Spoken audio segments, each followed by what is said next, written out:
All right, everybody, I just want to welcome you to our side by side Sunday for July.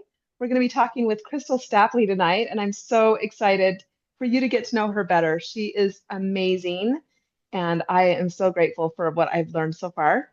Um, and we're going to start out with a little video of her.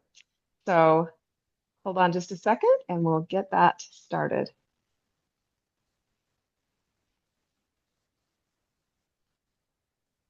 Okay, let's see here.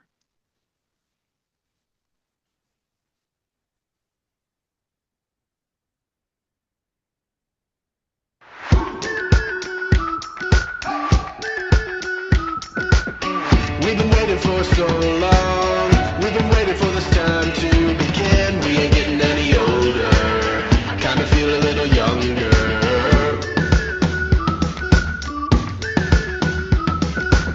Run away and embrace the day. The sun is out, won't go away. Feel the clouds on your shoulder. Touch the sky, feeling bolder. Going out, going all the way. Going out, yeah, yeah, yeah, yeah. Going out, going all the way. Going high, going all the way. Going out, going all the way. Going out, going all the way. Going higher.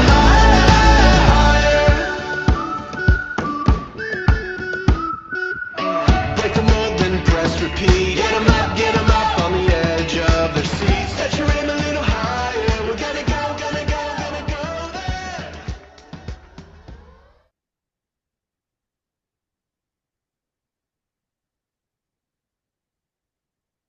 Good job on that video. Oh, that was awesome. I loved it. I loved it. And you just have a beautiful countenance, a beautiful smile, and a sparkle in your eyes that I can see it all around, but especially in, as you've made your transformation, I see it even more prominently. So, Hey Thank Beth, can you you. turn on your video? oh my goodness, yes, I can. And I can also turn myself. Oh goodness, here, let's see. Okay. I don't know how my video went off because I didn't turn on. Anyways, okay. Well, thank you so much. Those were just amazing pictures. And I want to start out by asking you, Kristal, to just kind of give us a little brief introduction of you. Like, what do we need to know in 30 seconds or less about Kristal Stapley? Stapley. Okay. I'll try to keep it to 30 seconds. Let's see. Um, so my family relocated here to Utah from Long Island, New York in 2011. And I met my husband a year later. And so we've been married for going on 14 years, and we've got two boys. Malcolm is 12 and Simon is 10, and two little Yorkies. And yeah, we're living in Sandy, Utah, and we love it here. Oh, I love that. So fun. Yeah. So tell us a little bit about your Bright Line eating journey then. How did you first discover Bright Line eating, and maybe a little bit about how much weight you've released or what kind of success you've had with Bright Line eating? Yes. So I first heard about Brightline Eating. It was through the Food Revolution Summit with Ocean Robbins. And so he every year that he does that summit where he has a bunch of experts that he interviews over the course of like 7 days or 8 days or something like that. And so one of the people he interviewed was Susan Pierce Thompson. And so that was my first time ever hearing about her, ever hearing about food addiction. Um, and I found it really fascinating and it really resonated with me. And I thought we have to get her book. And so we did, and we read it right away. And again, made so much sense, really resonated with my own experience and what I've observed in the world around us and the food culture and diet culture and all that. And I was excited to get started. So that was, let's see, May 2017. Um, and then I did the 14-day challenge, had a good experience, loved it, but never I didn't feel like it was like we could afford the boot camp. And so I was trying to go it alone, and just, I'd find a buddy or so, here and there on online and things like that. And um I don't remember. I'm trying to remember how much I weighed back then, but um, I want to say I was between 160 and 170. But um, I lost my weight with Bright Line Eating over the years since 2017. This is my third time losing. Well, I never fully got to maintenance. I never was ever, the first two times I was not able to declare maintenance. Um, one of the times I got down to a pretty good weight and I thought, I've been hearing so much about intuitive eating and it makes a lot of sense. And I'm sure that now that I've got the sugar and flour out of my system, I can go to intuitive eating and listen to my body and I said I'm not Oh, getting on the scale because that's what the book tells you, right? It's like you don't get on the scale. That's diet culture, health at every size and all that.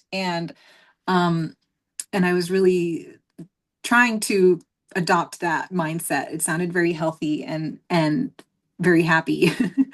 And then about 2 years later, I said, I feel like I need to get on a scale. I feel like it's just a good idea to see where I'm at. And I was about 199.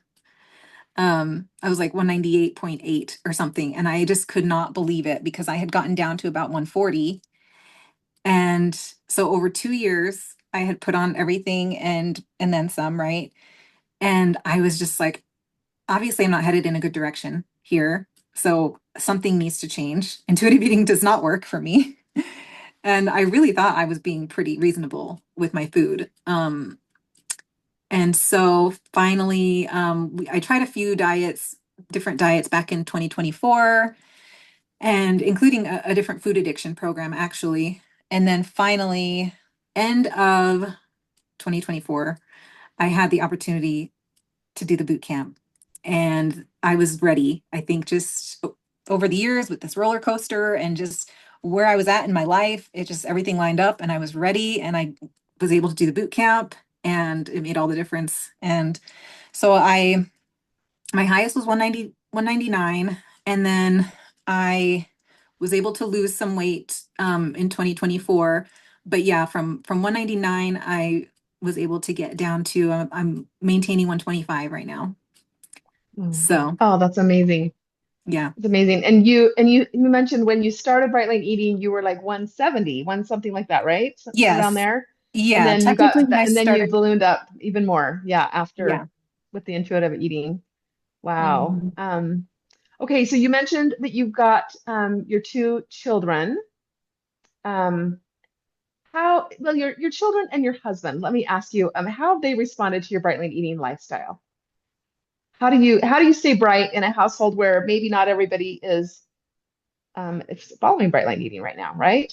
So, Yeah, it was an adjustment for all of us. I think, we all know, all of us that do Brightline eating, I feel like we all know that we go through this mourning period. We have to kind of process and let ourselves be sad a little bit and just kind of power through at first until it becomes automatic and we really start seeing all the many benefits. But so I was going through my mourning period and I felt like they were kind of going through, even though they could eat what they wanted, things were changing with, how we celebrated as a family and things like that. And so it was, I think it was I don't think it took long for them. Once they saw that I was pretty serious about this, it was just like, okay, that's what mom does. And then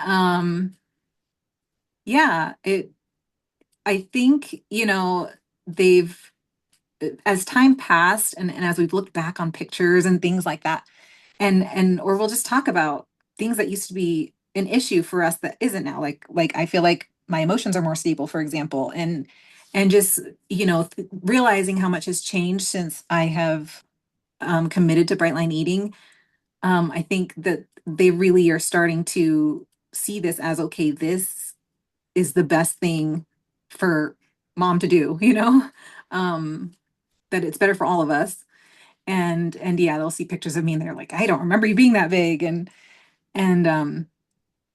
and actually my 10-year-old was so inspired. He is kind of doing Brightline eating with me right now, which is oh, pretty fun. Today is day 28. He's keeping track of his days and we've modified it, of course.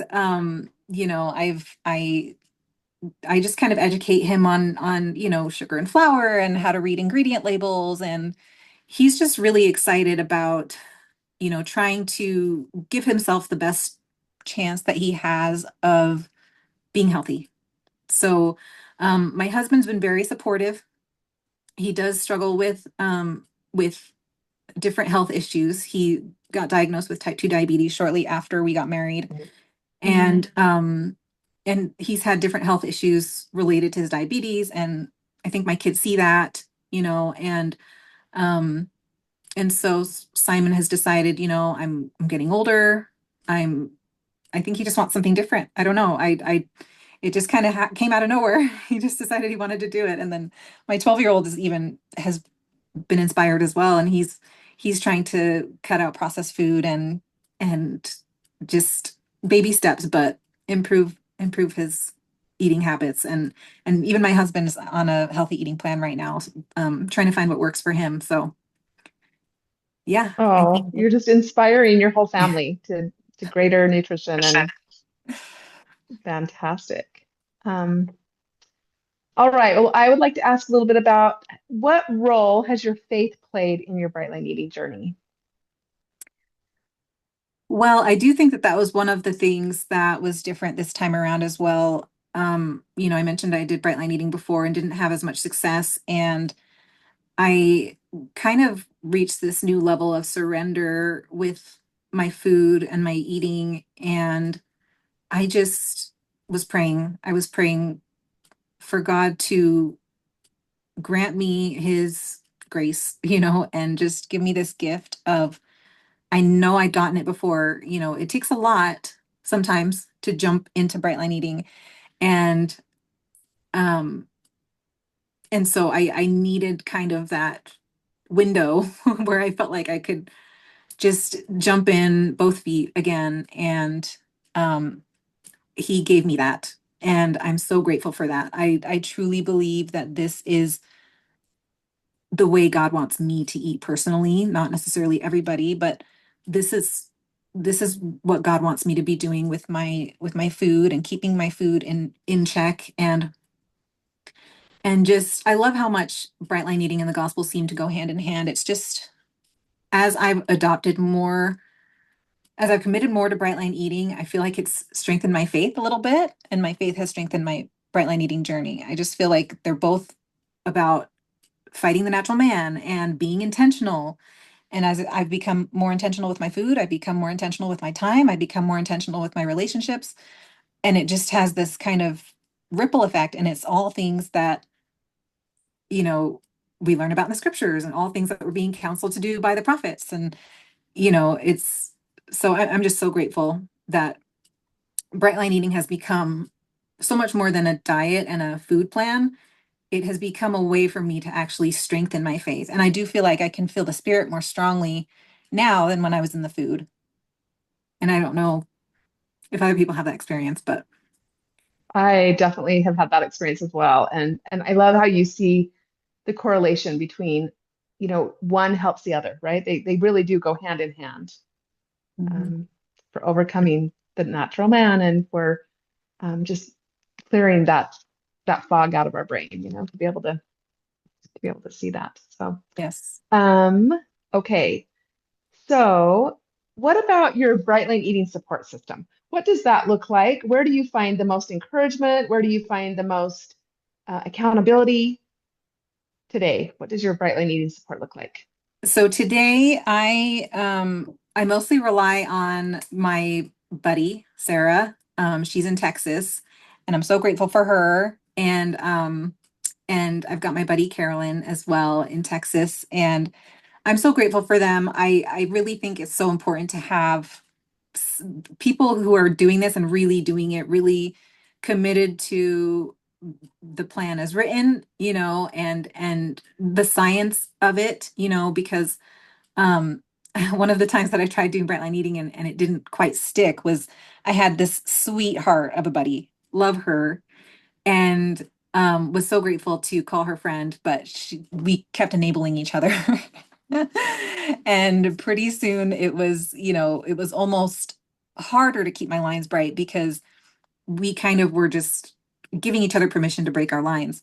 And it made such a big difference this time around having um, people who I was accountable to, that I was checking in with daily and, or almost daily, who know the science, who know the plan, they know the plan, and they are just as committed as I am and as I want to be.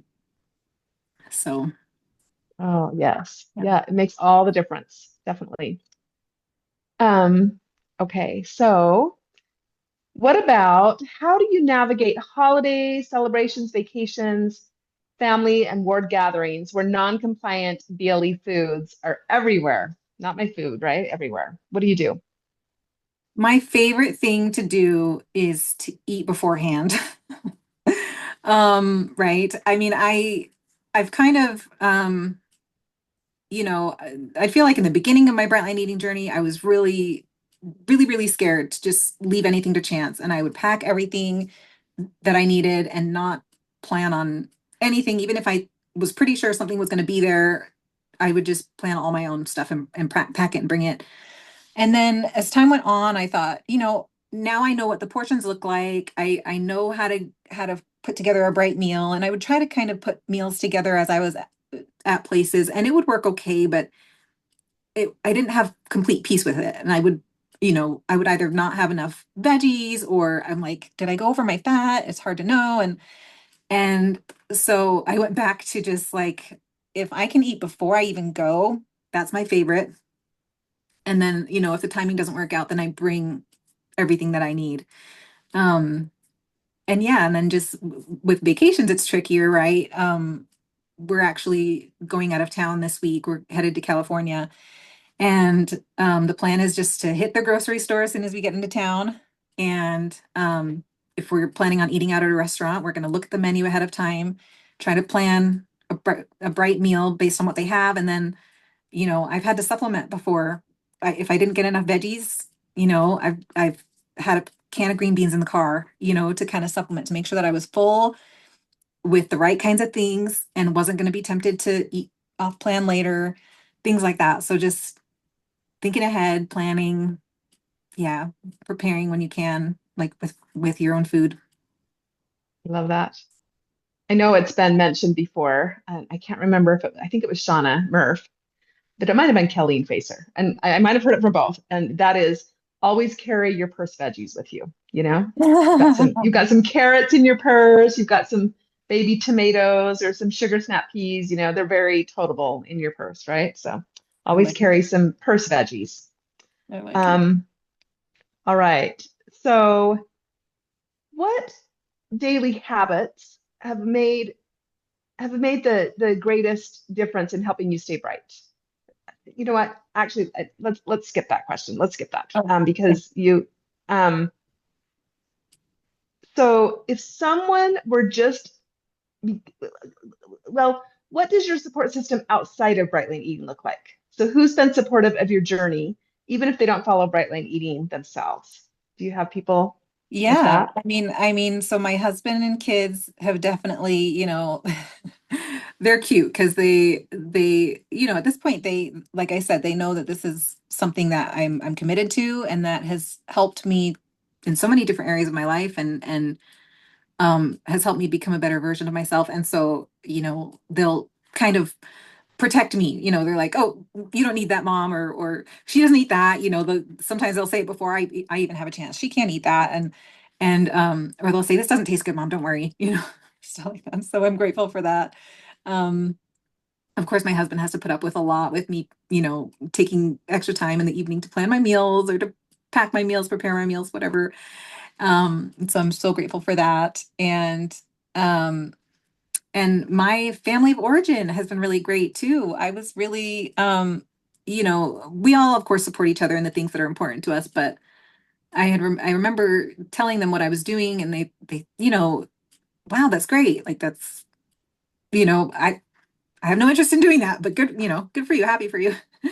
But we had an experience where we went to New York as a family, just my little family went to New York last year, and I hadn't quite hit a year yet, being bright. And I was doing really good and I felt really good about this trip and I had planned and prepared the best I could and I had my support in place and all that. And I just found myself really kind of sad towards the end of our trip. And I sent just a quick message to my family and didn't think that anything was really, I wasn't trying to cry boohoo or anything. I just was like, guys, look at what I have to deal with. And I showed them, I actually sent them a picture and I got 3 phone calls like within minutes from different family members. And they're like, are you okay? Stay strong. You got this. And I thought, oh my gosh, I did not know that this was, I just didn't realize that I had such big cheerleaders and I was Oh, really, it just was so touching and they kind of helped me get through that moment. So I was really grateful for that. yeah. Well, all the more because you grew up in Long Island, I think you said, right? And so, Yes. so you were like returning to your stomping grounds, and For the I'm sure first there were time. a lot of food triggers, things from your Yes. past, from your childhood and all that, right? So, oh, yeah, that is Mhm. hard. And I It thought, is I don't know always how to be hard to bright go, now. Piece of cake, but yeah, it was yeah. just a new situation, new environment. Yeah. Oh, you're amazing though that you got through that and yeah, I mean that's really incredible. I'm a So, little embarrassed that I had to cry through it, but I'm glad I got through it. I couldn't have done it without my family. So such normal feelings though, right? Like I think we all experience that and when we go especially to the place where we spent our childhood, right? And yeah. just there's always a lot of things, a lot of memories and they involve food a lot of times. So, Hmm. Hmm. kudos to you for yeah, for reaching out and for staying strong. So, Thank you. Thank you. okay. So, what about if someone were just beginning their bright line eating journey, what is the advice that you would want to give to, what would you tell them just at the start of their journey? I would say, oh, there's so much I would want to say. There's just so many little nuggets that I've just gathered, and I think, I think that's one of the things with, sometimes I wish I had just picked it up in 2017 and just gone from there. And you can look at it like, I've kind of not wasted, but yeah, in a way, right? It's like where would my life be now if I had started if I got my food in control back then? And I wonder that sometimes. And but at the same time, I don't know if I would be as strong, you know, I feel like I kind of needed all of that to be where I am. And so anyway, over those years I've gathered so much just little nuggets, I feel like, and they just slowly built my foundation. And so I would just say, you know, just keep doing the next right step. Um, just you know, it takes, I know Susan Pierce Thompson talks a lot about Atomic Habits by James Clear. Um, and that's on my brain right now too, because I'm reading that book. But it just takes 1,000 tiny decisions. Tiny, we underestimate how just that one little change just compounds over time. What that one decision day after day, it feels like what we're doing isn't that big and we're not watching the scale go down very much or things like that. But I mean, you stick with it. And I don't, I still look at myself and look at the scale and look at how much time has passed. And I think I've come pretty far in this amount of time. And I remember starting out and thinking, this is going to take forever. This is so hard. And so I think that's what I would say. Stick with it. I love it. And you're building an identity, you're building an identity just one day at a time, one decision at a time. Yeah. Wonderful.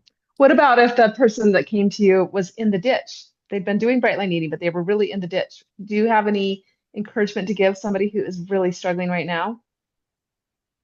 Yeah, I think a lot of what I said, I guess, already, but also I honestly think one thing that really helped me this time around was kind of giving myself permission to I think Susan Pierce Thompson said this in one of her vlogs, was sometimes you have to let the addiction run its course.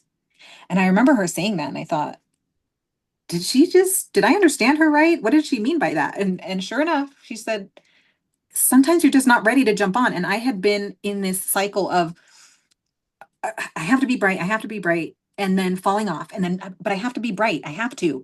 And just it was actually making it harder for me to stay bright because I wasn't waiting until I was really ready. I hadn't fully surrendered. I was still very resistant and I was just battling myself.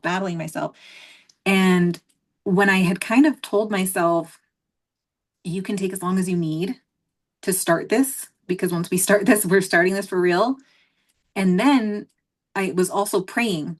At the same time, I was praying every day, Heavenly Father, please um, help me to please help me to see a window that that I will recognize at the right time to jump in and have this stick. So I was kind of giving myself permission to go off the rails a little bit. And I was also praying that God was going to help me get back on the rails. And I want to say it was like 2 weeks. And then I was so ready. I was like, that life is over. Let's do this. So Wow.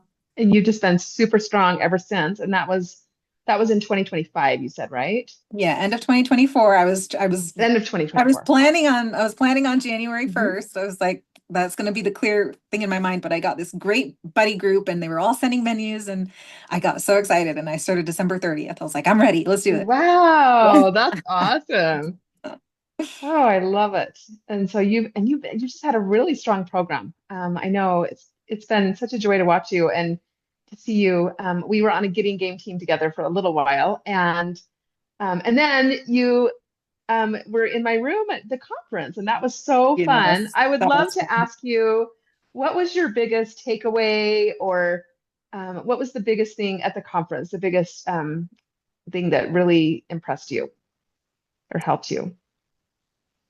Um, I just loved, I mean, I was kind of this is my first conference and I didn't quite know what to expect. I wondered if it was going to be a little bit awkward or uncomfortable, or I just didn't know what to expect, but it just felt like we all already knew each other somehow. I don't know if that's just me, but it was just really cool. Maybe because most of us are LDS and because bright line eating is such a big part of it becomes such a big part of our lives. Again, it's so much more than a food plan, right? And it just shows in I feel like kind of like what you're saying, like in our countenances. And, you know, I feel like, yeah, I just feel like not being in the food, it changes just the way you connect. It changes the way you look. It changes the energy you give off. And I was just struck by how I could be in this room of people I've never met, most of them, and feel completely at home and comfortable and just easy to strike up a conversation. And and maybe it really is just as simple as we have this common ground, but I just think that it's so much. I see Carolyn's here. um and I don't know, I kind of wonder if it's just that we're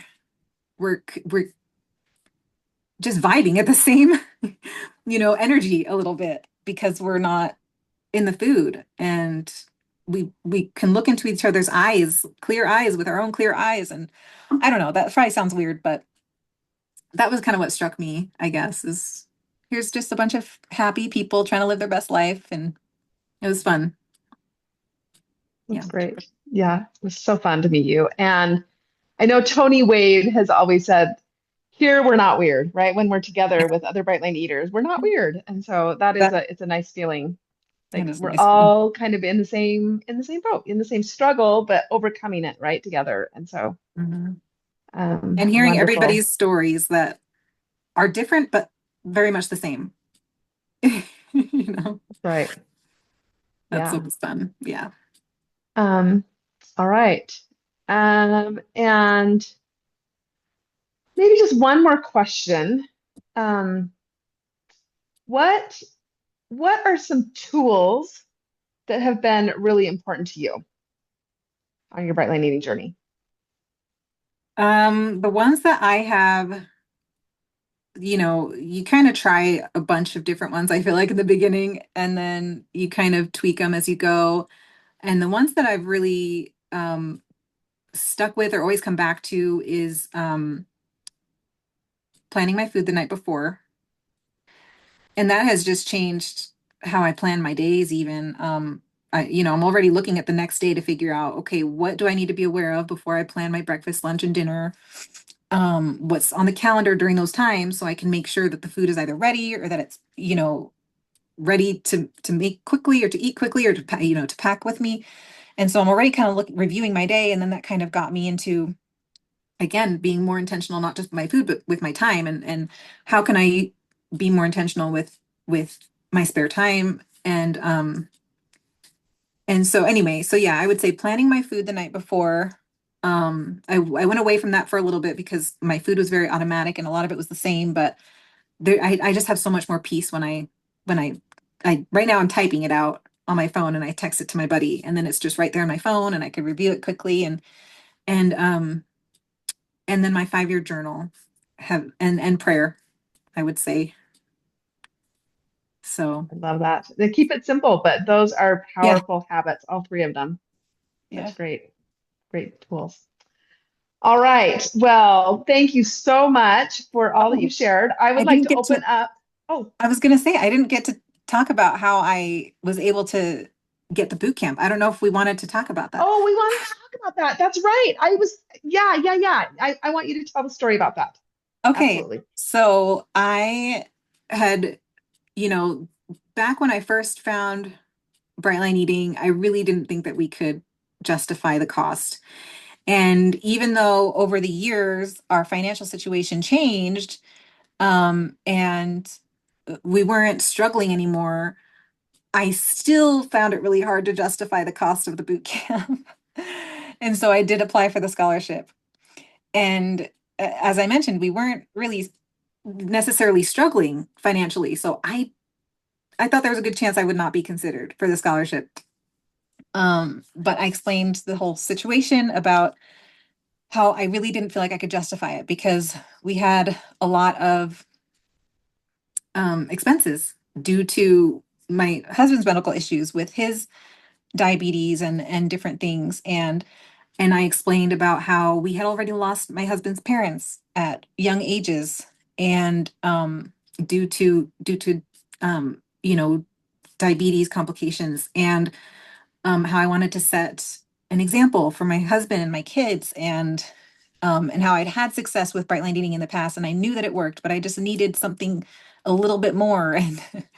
Um, and I just kind of poured out my heart, and I'm so grateful that they heard my deep desires and felt the heart of what I was saying, and gave me the scholarship. And it was a huge blessing at just the right time. Like I said, everything kind of just lined up right then. My surrender and willingness, and yeah, all of that. So Wow, so amazing. grateful for that. And I love that because there are probably people out there who feel like they can't afford it or they can't justify it, right? And that scholarship option really is a great one. And we've had other people in our community, in our LDS, Brightest Eaters community, that have had scholarships. And so definitely something to look into if, for those of you that are struggling and want that opportunity. Wonderful. Is there anything else I know we discussed a lot of things before this interview, right? Is there anything else that Mm. you want to share? I can't I can't think of anything right now. All right. Wonderful. Well, I'm going to the open it up for some questions. Does anybody have any questions? And Carolyn Price, you are her buddy in Texas. Amazing. We're so grateful to have you here. I Thank you for your am so support. thrilled that you shared. I've been looking forward to this for 2 weeks since I saw her as the guest. Yay! And yeah, way to go, Crystal. How wonderful. This has been so fun to be part of. Mm, Thank She's a you. great example to me. It's been great having you as a buddy and meeting you finally in person at the conference. And Yeah. And Yes, you're such a good example. Have you done one of these yet? You need to do one of these. You've been doing I Brett eating for how long? I know. I did do one of these with You Beth, did. actually. Okay, I'll have to go But back I and did watch it. love what you said. I'll put a plug in for the conference because that was one of my serious experiences too, just standing there in this whole room with all of these people and feeling like I fit in and I only like I knew my sister. That was it. And my life has been so blessed since then, including meeting you. Mm. I love it. All right. Any other questions? Oh, Shauna, you've got a question. Kristal, you are so amazing. And I just felt so blessed when we got to kidnap you and go that one day and get lost on the hike that was the easiest hike, but we somehow got lost. Anyway, Kristal, you said that this is your third time of doing Bright Line Eating. Is that correct? Yes. Yes. So I'm dying to find out. Susan talks about how there's the crystal vase, which is, always wonderful if you can do that. And then she talks about the diamond vase and how the diamond vase comes with experience and recovery and how much more valuable the diamond vase is. So, my question for you is when you had your first break and your second break, can you go back to that time and tell me what the very first permission giving thought was that made you veer off onto that first bite?